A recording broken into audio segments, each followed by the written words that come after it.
그 업무 보고가 요즘 한창 화제인데 이재명 대통령이 어제 기후 에너지 환경부 업무 보고에서 뭐라고 말을 했냐면 원전 정책이 정치 의제처럼 돼버렸다. 효율성이나 타당성에 대해 진지한 토론이 이루어지지 않고 편가르기 싸움이 벌어지고 있다 이렇게 말했는데 앞선 문재인 정부 때 윤석열 정부 때 이 문제가 굉장히 화두지 않았습니까? 예. 네. 그러니까 저 재밌었던 게 김성환 장관은 민주당 당적을 가지고 있어서 내가 못 믿겠다. 민주당이라 못 믿겠다. 예. 그러니까 당적 없는 사람이 얘기해봐라. 그러니까 전문가적인 견해로 얘기해봐라. 난 그게 너무 웃겼어요. 그러니까 그러니까요. 당적이 예. 있어요? 뭐 이렇게 물어보고 너무 웃겼는데.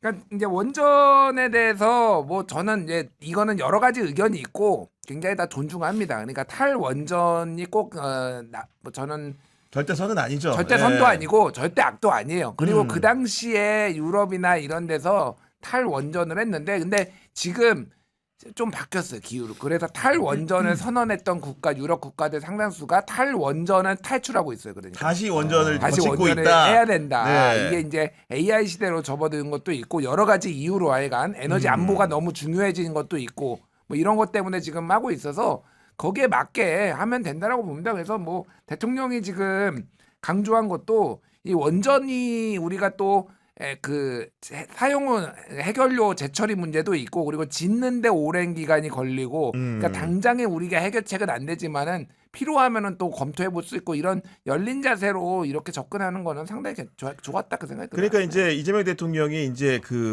막 김성환 장관에게만 그렇게 민주당 당정 얘기한 게 아니고 아까 말씀하신 사용 후 해결료 관련된 문제가 굉장히 심각하다 보니까 이 문제를 이제 질문하는 과정에서 민주당 의원 출신이죠. 김현권 고준희 방사성 폐기물 관리위원회 위원장이 답변을 하려고 하니까 정당이 있잖아. 말해도 잘 안 믿어. 이러면서 이렇게 하는 모습들이 뭔가 원전 정책에 있어도 약간 실용성을 가져가려는 듯한 느낌으로 받아들여졌거든요. 그러니까 전 이게 이제 이재명 대통령이 가진 가장 큰 장점 아닌가 싶습니다. 그러니까 이게 지금 원자력뿐만 아니라 뭐 지금 대북 정책 같은 경우도 굉장히 지금 대한민국 사회가 양분돼 가지고 진영화돼 있잖아요. 근데 특히나 이런 에너지 정책 같은 경우는 양 진영이 진영적으로 갈라져서 답을 정해놓고 토론을 하는 건 의미가 없지 않습니까? 왜냐하면 상황이 늘 변화되기 때문에 어느 정도 유연성을 가지고 서로가 좀 올바른 길을 함께 모색해야 될 아주 중요한 부분 아니겠습니까? 그래서 저는 이재명 대통령께서 당적 있는 분들 좀 이렇게 가려내고 좀 객관적인 거를 찾고 싶다는 얘기는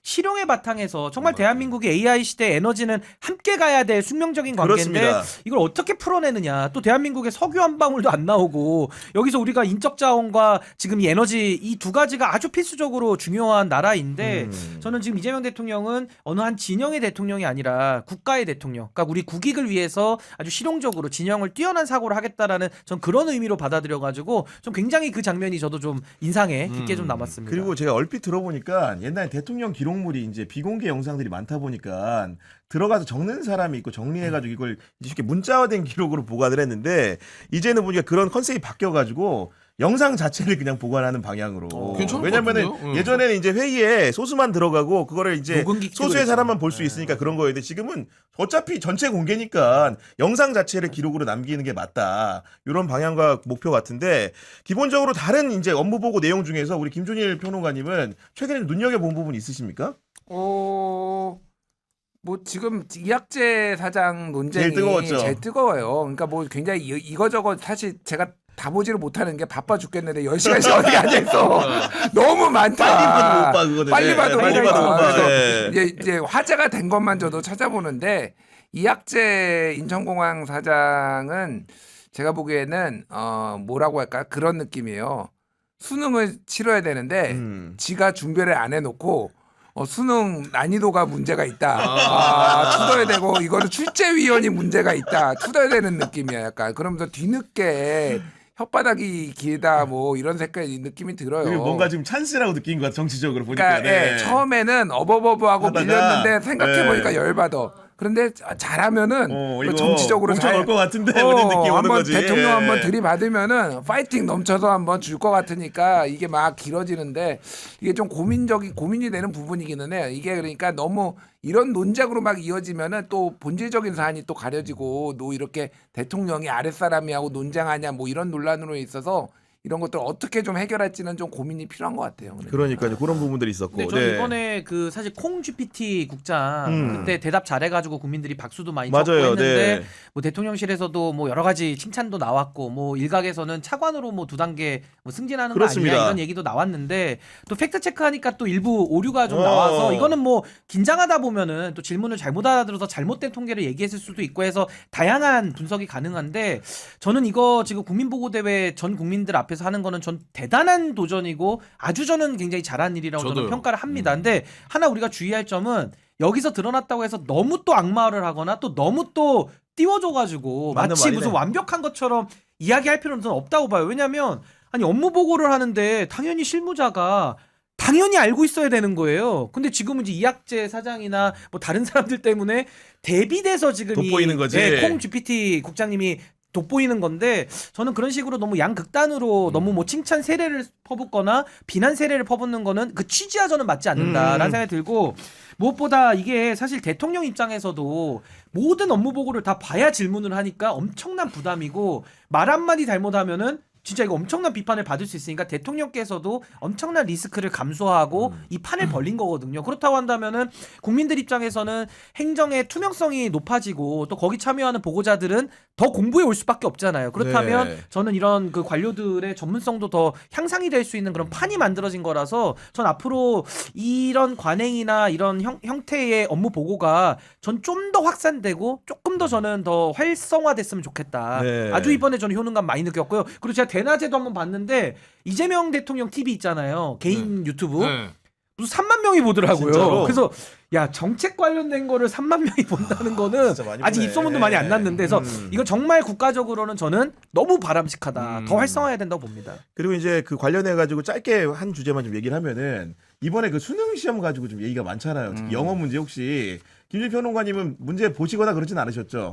문제를 볼 시간은 없었는데 네. 이번이 그 역대 평가원장이 13명이 있었는데 그 중에서 9명이 임기를 못 채웠거든요.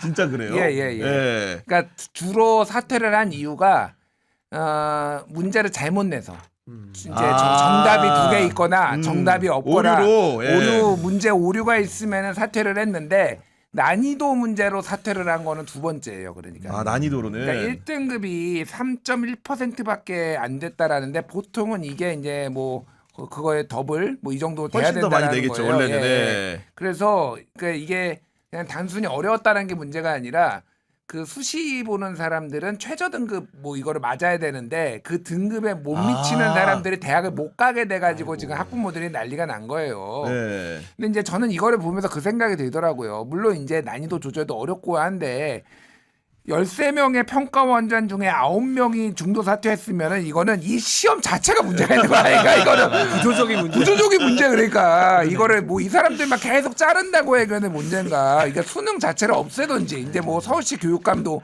그러든지 아니면 자격고사화 하든지 프랑스나 이런 데처럼 자격고사화를 하든지 이게 그러니까 어떤 식으로든 변별력을 만들어 가지고 일렬로 다 줄을 세워야 되니까 난이도 있는 문제를 내야 되고 그러다 보면은 이게 조절이 안 돼서 어떨 때 어려워지고 뭐 이런 거잖아요.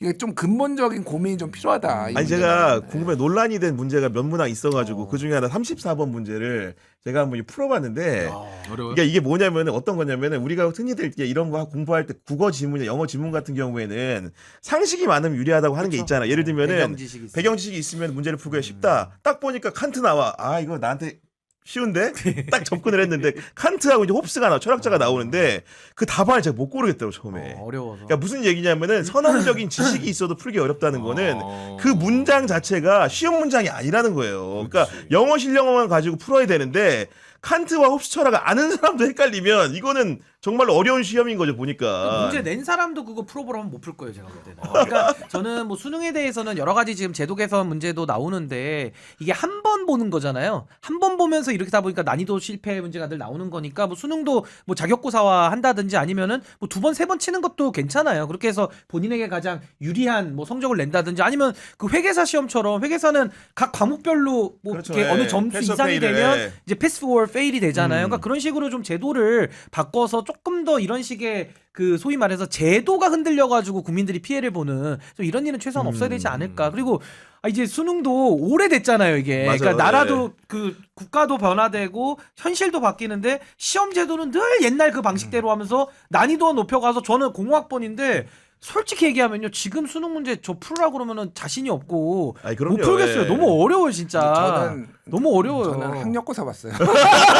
아니, 저도 수능 드시는 저는 본 적이 없어서. 이게 어려워요, 문제가. 근데 어렵다고만 이게 좋은 건 아니. 옛날에 뭐 본고사 하다가 엄청 어렵게 냈다가 또 네. 반성하고 막 이랬잖아요. 그러니까 저는 조금 이게 문제 어려워지면 사교육만 더 들끓고 이게 더 안 맞아요. 좋기 때문에 조금 저는 변화된 현실에 맞게 네. 좀 제도도 좀 옷을 갈아입어야 되지 않을까 싶습니다. 알겠습니다.